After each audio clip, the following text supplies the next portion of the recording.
Hello Wildcats, this is Miss Ivy here for Monday's Marvelous Book Talk. First off, I want to thank Ashley, Abby, Emily, and all of the other people that have told me how much you like the Monday's Marvelous Book Talk. I hope that you enjoy them, and I hope that you're finding some good books from them.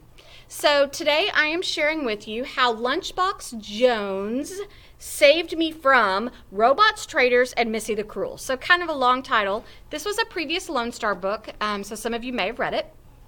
But in this book, Luke's school is the losinest school of all time.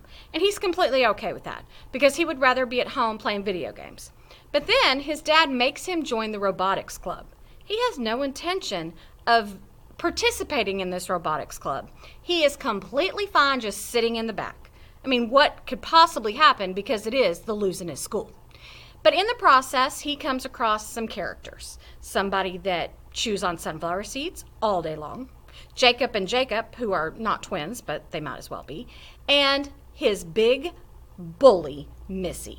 They have been enemies since they were 6 years old, and he does not want to be around her. And then he finally comes across Lunchbox Jones.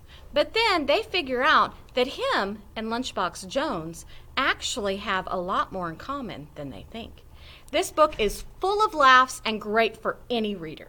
So to find out what they have in common, to find out if he ever participates in the robotics team, or if this school stays the losinest school of all times, read How Lunchbox Jones Saved Me from Robots, Traitors, and Missy the Cruel.